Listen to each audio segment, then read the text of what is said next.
I tell you once more, please get out of my way. I don't want you no more. We're done here, boy. I know you think you're so fine, but you can't see clear. I've been wanting to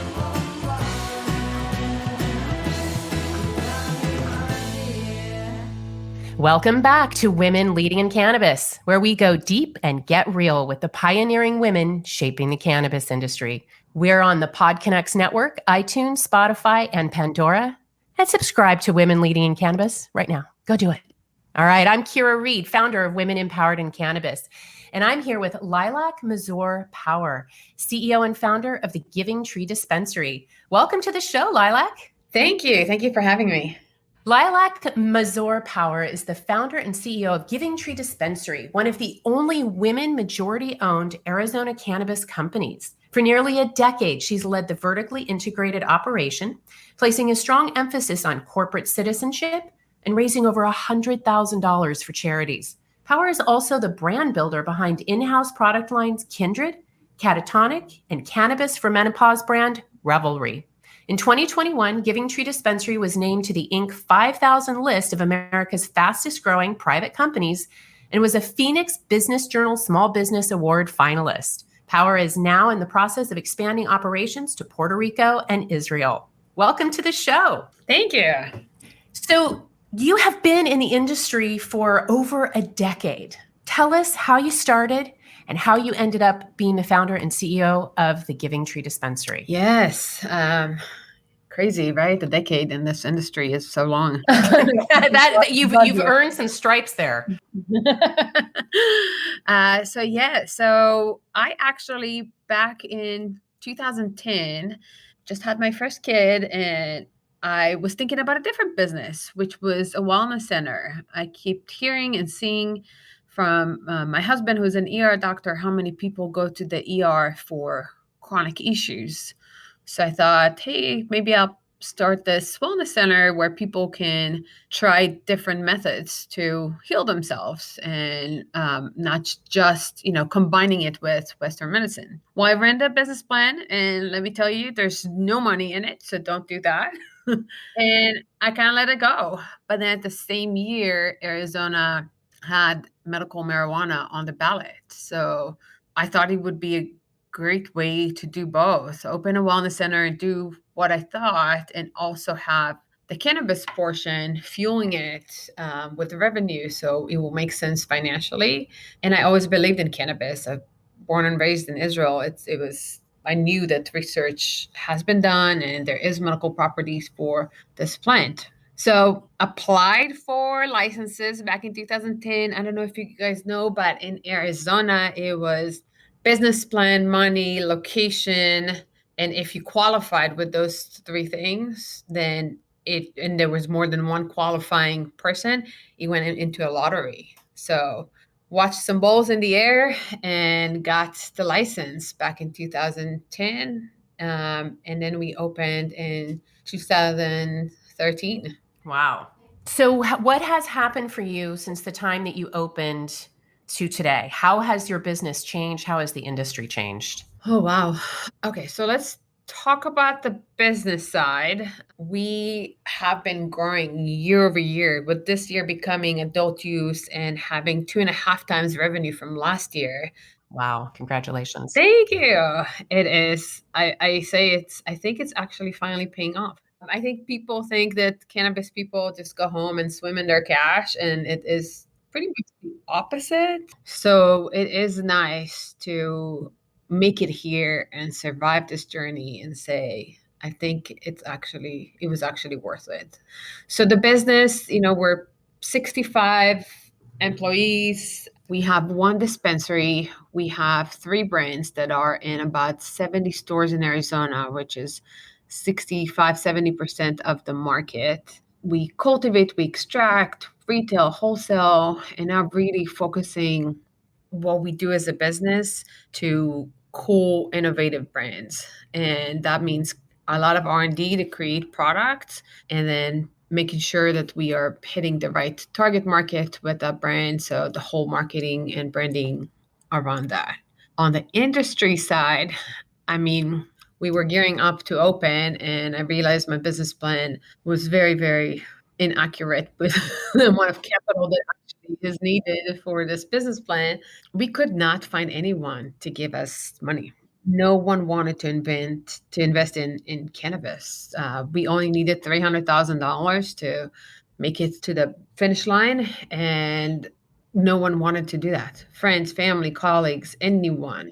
No one wanted to invest in cannabis. So the world has definitely changed, and it's exciting and it's fun, but it's also we're seeing a lot of mergers and acquisitions, and we have to pivot as a small business to make sure that we can survive this scoping up businesses.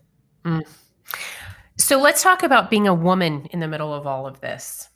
When I started in the cannabis industry, I was drawn into it because there was this opportunity to build something and take equity in the industry from the very beginning.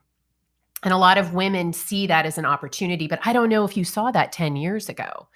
And if you did or you didn't, what was it like being a woman in the industry 10 years ago? And what has your experience been and how has it changed over that decade? So first of all, 10 years ago, there were not a lot of women in this industry. The opportunity was really just the risk. I remember real conversations about, well, the federal government might actually come in and arrest us for doing this. So it was different, and it was not as sexy or fun. It was, we don't know what we're doing and we can get money to do it, and there's a risk of going to jail. So I don't blame women for not jumping in back then. The women that were in the industry back then are definitely the ones that risk is opportunity for them. I think what disappoints me now is MJ Biz just released their women report last month, I believe, and reading that, women in leadership and ownership in our industry is less than the US average really disappointed me because, as you just said, this is such a great opportunity. For some reason, we are going in the wrong trend. Why do you think? Why do you think we're going in the wrong direction? Yeah, so I mean, I keep talking about it and thinking about it and making sure other women are talking about it because it really bothers me. And the things that I can come up with is a lot of men are more comfortable leaving their, comfortable corporate jobs to come work in the cannabis industry, but not as many women. Men often, when they apply for a job, if they're at the 60% check mark, they're like, oh, I qualified. And women at 85 don't feel qualified. So if you say cannabis experience preferred, they will not apply. So there's personality thing there. And then of course it's becoming the white men industry with the mergers and acquisitions and capital need, which women are often left out there. So there's heavy capital need in this industry. And as you know, banks won't loan money or support us through this. So you have to find private funding, and women always struggle with that. So I think with all these struggles that this industry brings from regulations and 280E and taxes and capital, either women just thinking it's not worth it, it's too much of a hassle, or I think a lot of women in my position just at some point say, I'm done. Like someone comes at the right time and offer you a suitcase of cash and you take it because you're tired. It's exhausting. Mm-hmm. And then they take 51% from you, and suddenly all that work and blood and sweat and tears and compromise and sacrifice becomes their benefit. Absolutely. Mm-hmm. How has the Giving Tree Dispensary become your vehicle for change in this area? And not just with women, but also in the whole realm of diversity and inclusion? So I think what we did is different is starts with the people we hire. When I interview people, if they don't mention that they want to work for us because they saw the charity work that we do, I almost immediately know that it's not a match. We hire people that care, right? We hire people that want to work for a small business, which is very different than working for larger organization, because you wear many hats and we just get things done. It doesn't matter what is in your job description, and that is a different personality, and the people that we get it. So I think it starts there, and then it's in design of the dispensary. We have hard corner, used to be a Circle K, which we kept all the windows that Circle K have. We opened them, and we just, this is a store that we want people to feel like they're coming to any retail store and they're welcome here, and they're here to hang out and walk around and talk to people, and we have seating areas. Because I saw with women, a lot of their comments is, I kind of fear opening the door to that weed store. I don't know what's behind that door, so I don't feel comfortable. Or women say, I have so many questions and I don't want to sound stupid, so I'm not coming. So really creating a space that is very welcoming and hitting all these points to make sure women, if you're 22 or 92, you are going to feel comfortable in our space, was very important to me. And then the product that we do, capsules and the menopause lines, and making sure that we think about our consumers and we think about women's well-being is part of it. So it's definitely a focus for us. We want to make sure we do this. How has this changed your bottom line? So it's interesting because in general, it's a longer game, right? So when you build something that lasts and not just focusing on today's revenue, it takes longer to get to the bottom line that you want. But I also think that now, 10 years in, with the loyalty that we see, with raving fans that we have, it was worth it. It just takes longer, but it's doing it right. There is something in this industry that's happening almost in every state. And I don't know where you're located, but almost in every state, what we see is people compete with pricing. So I want more sales. I'm going to race to the bottom, and I'm going to do 40% off and BOGOs, and just competing with prices. And we are not part of that. And it took longer, and it takes time, and it takes the right messaging to explain, like, we're doing the right things. We're not cutting corners. We are here to show you the benefit for you. And that's why people come back and choose us. There's a lot that is changing state to state. There's a lot of differences between the state's industries. In California right now, we are facing, especially in Northern California, a mass exodus. One of our leading women, who has been a real pioneer in helping other women to gain licenses, has thrown in the towel. MJ Biz just did a big article on her in the last few days. Who is that? Kimberly Cargile. Oh, wow. And a therapeutic alternative. Yeah, it was really heartbreaking. She's been a dear friend and a guest on my show, and an award winner at one of our events. She's done a lot to help women in the industry, and she's been around a long time. And to see her leaving, it was just a real wake-up call to what's happening in the industry right now, because we cannot get our unregulated market under control. And robberies and buyouts. Her, in the article, it was saying that her revenue is down $1 million from last year. So, you're looking at California. California is a different market than Arizona, but these are things that could possibly happen as your market continues to age. How are you how are you preparing for that? When you look at, other industries like Washington and Oregon and Colorado, what do you see, and how are you preparing yourself if those challenges arrive on your doorstep? So first of all, it will happen, right? I'm fully aware. And as we opened in 2013, we saw an increase in, patients population. And 2016 was great. And we all thought, like, this is awesome. And then a lot more grows open and more stores open next to us. And the competition actually started. And many brands from other states moved into Arizona. And 2017 and 18 were terrible.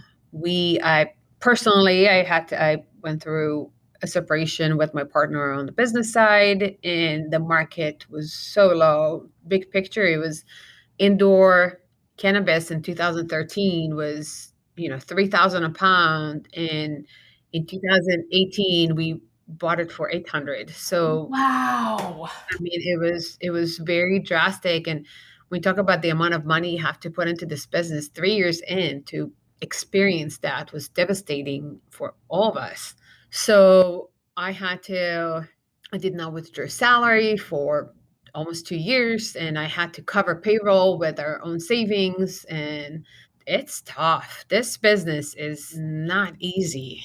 And just when you think you have it, especially for us, we're vertically integrated. Like there's something always pop up. I was talking to someone and I said, this industry is really a human whack-a-mole.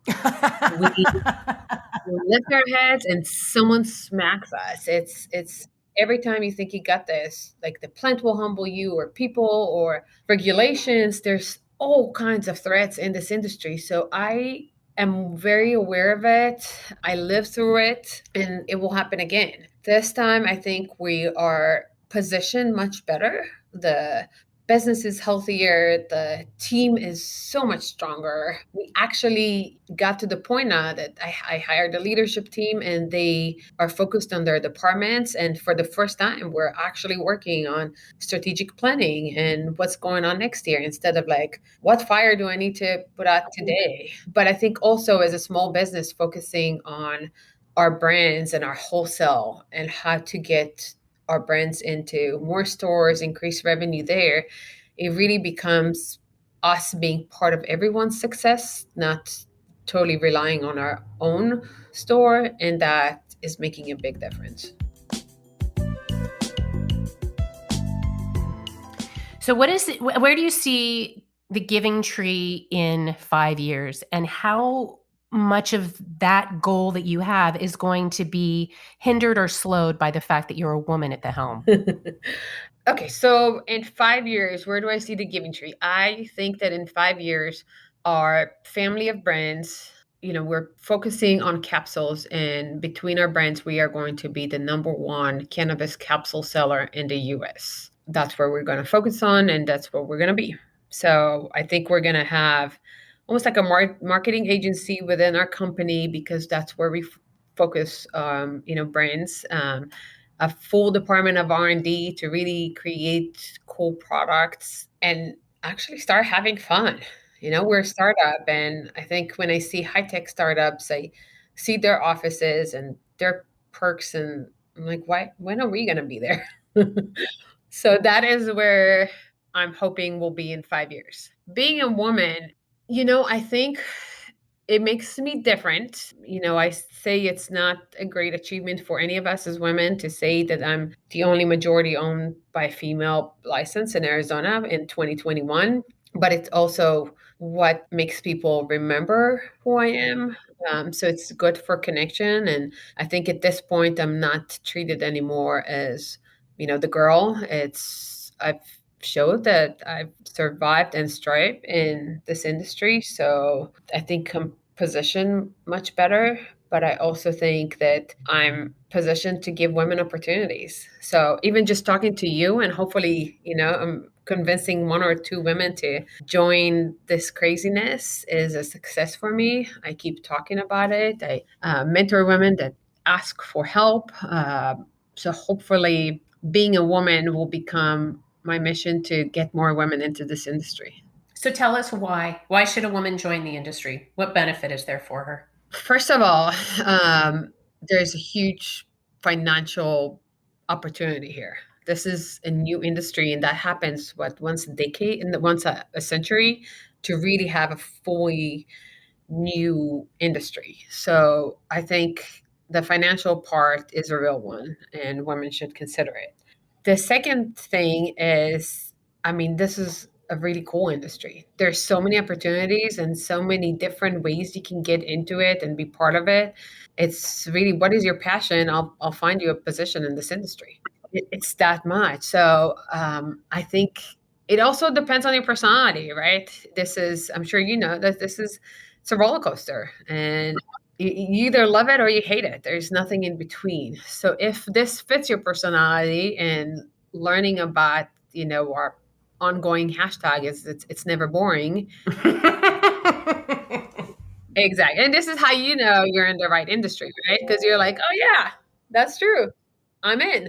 But if that makes you like shake your head and run the other way, don't come into this industry. But if it does make you excited and you're like, yes, let's do this, then know that the opportunities here and the fact that we are building something makes it really exciting and really fun. I think another really important reason to get into the cannabis industry as a woman, it's kind of on the pro list, is the incredible women that are already in the industry. There is a real sisterhood and a real support system that I haven't found in any other industry I've been a part of in my career. In fact, yesterday I was talking with Catherine Blackwell, the founder of Open Door Dispensaries, and she says to me, "Have you ever spoken with Lilac?" And I said, "I'm going to speak with her tomorrow." She's so amazing. You have to talk to her about Revelry. We have an industry where it can be really brutal, but the women in this industry, they do love each other and they support each other and they lift each other up. And it's one of the rewards of being here if you're willing to put up with all of that other stuff. So with that said, I don't usually talk about products, but I would love to learn more about Revelry because it is a line made for women in menopause. And I'm curious how cannabis impacts menopause. Yes, I'm so excited about this brand. I think what happened with this one is I kept seeing women coming to our dispensary asking for something for menopause and then hearing people coming and being like, oh my God, this is the thing that helps me sleep. And I started listening to them and figuring like, women are using cannabis for menopause.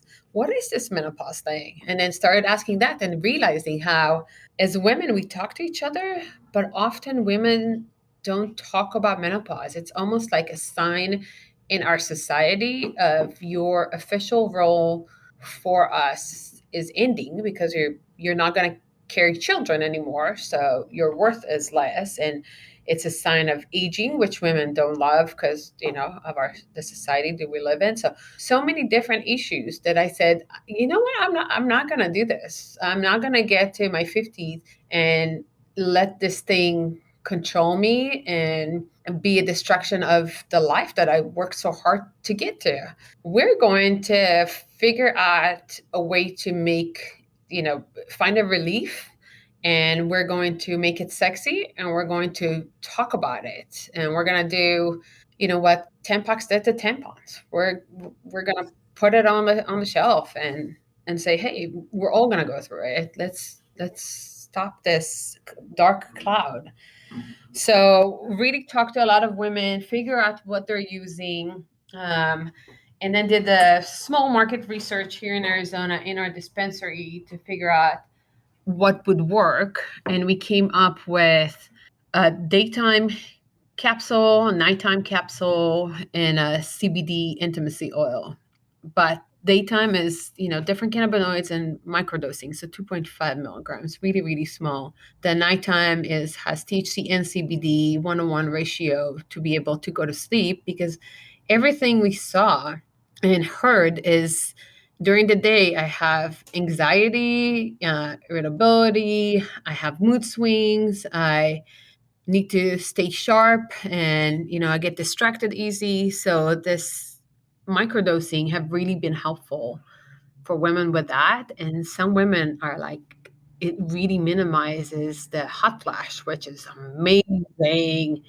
So that has been very successful. And for nighttime, it's really about saying, let's stop the cycle. If we're not sleeping, then we're emotional. If we're emotional, then we get angry. Like, let's just make sure you sleep for a good amount of time. And women, it's like the number one issue that women brings when they come to the dispensary is, that to-do list, the logistics of tomorrow. My kid, I forgot to sign up my kid for this, or I have this meeting, like whatever it is, can't shut off the brain. So we're helping them do that. And I think it's really been extraordinary for women to be able to shut off and rest. Yeah, well, without rest,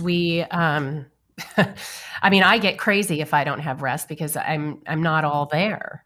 So sleep is just so critical, especially, you hit a woman in her 50s and like you said, she's been working her whole career to hit this peak and now the body starts to fail a little bit. So that's awesome. When will Revelry be available outside of Arizona? We are actually working on it as we speak. So we got a call from folks in Illinois, and we're trying to actually a couple of women, so trying to talk to them about this partnership. But we are open to more and more partnerships and getting it into more and more women's hands. So we are not going to stop our lives for this menopause thing.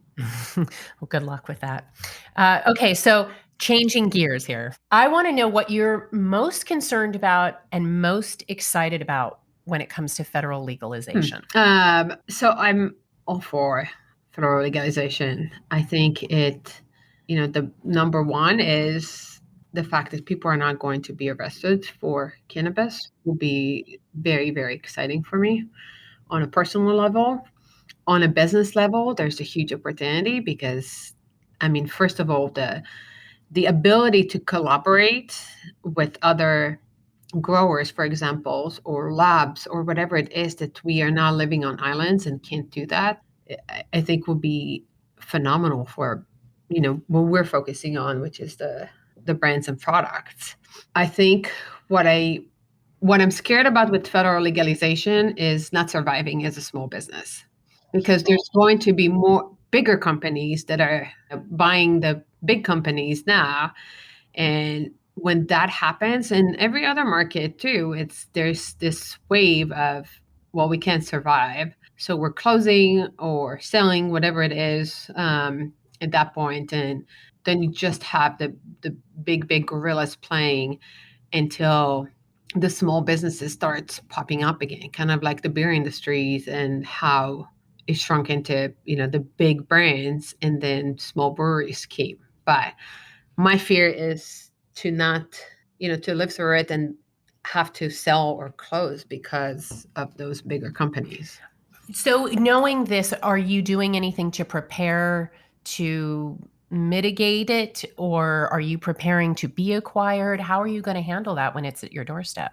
I don't think we can totally prepare for it. I think focusing again, if you create something good that people want, you can survive anything. And if on my end, I grab the opportunities in that and say, hey, Oregon growers, I'm going to buy a bunch of cannabis from you guys because it's cheaper to grow in Oregon than in Arizona. Now we can have better margins, but our capsule is needed everywhere and can fit anyone. Then we create the demand on our end. It will be fine. I don't think we're going to have an issue there. The other thing that we are prepared to do is sell off brands. So if we have 5 brands in our portfolio, and one of the bigger companies say, hey, that number one capsule seller I wanted, give it to me, it's for sale. But we can still continue doing other brands and developing new brands. So almost like baby exits instead of complete exit. That's a great strategy. That's great advice. What are you most looking forward to in 2022? And it can be about the industry, about Giving-Tree, about legalization or regulation. What are you most looking forward to coming in the next year? Oh, I have so much. I can't pick one. Share it all. All right. So I actually think that banking regulations will change in 2022. And what that would bring to our industry is, first of all, huge credibility, ease for customers, right? Ease to run a business. And then going back to the women portion, what banking brings that we currently don't have as women is that those funds that are dedicated for women and minorities, I think that will change the opportunities for women, because banks will have dedicated funds for women in this industry, and that's going to help us all as women. So that's on the banking regulations that I'm hoping will pass in 2022.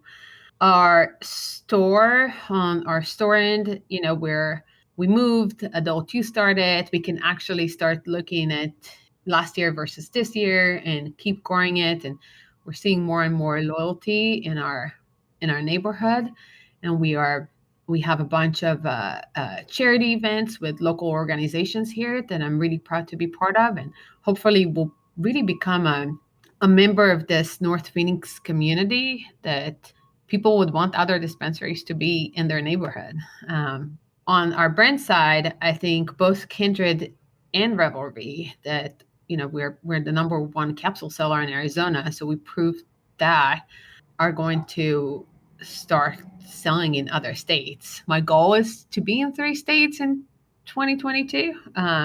Which other states? Everybody wants to be in California. It's a crazy market, but it's a good one.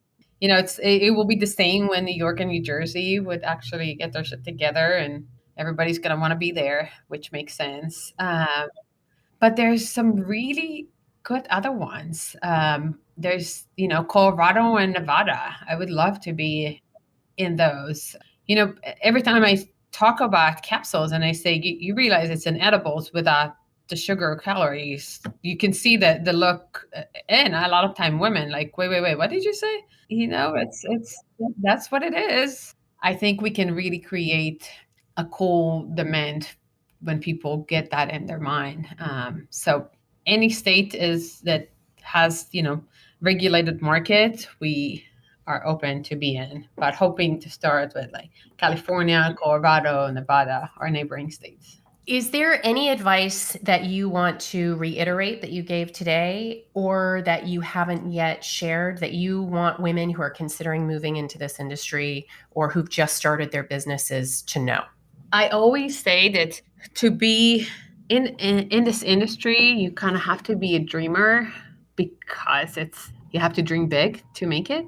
But I think what I really want to tell women is there is a huge opportunity here. Dream big and just go for it and do it, and don't listen. There's going to be a lot of people that will show you so many ways that it's going to fail, or it's not going to work, or you're not going to be able to do it. And just don't listen. Listen to yourself, be a dreamer, and go for it. That's great advice. Thank you so much, Lilac, for your time and for sharing your journey with us today. It's been really wonderful getting to know you. Thank you for having me. It was great. Ladies, thank you so much for tuning in. This podcast is brought to you by Women Empowered in Cannabis, a community that provides resources, connections, events, and content to women working in cannabis in the US, Canada, and around the world where there's an interest in cannabis legalization. We welcome women who are currently working in cannabis or curious about taking a leap into the industry. Become part of the Women Empowered in Cannabis community at weicwomen.com. And don't forget to subscribe and tune in for another conversation with women leading in cannabis.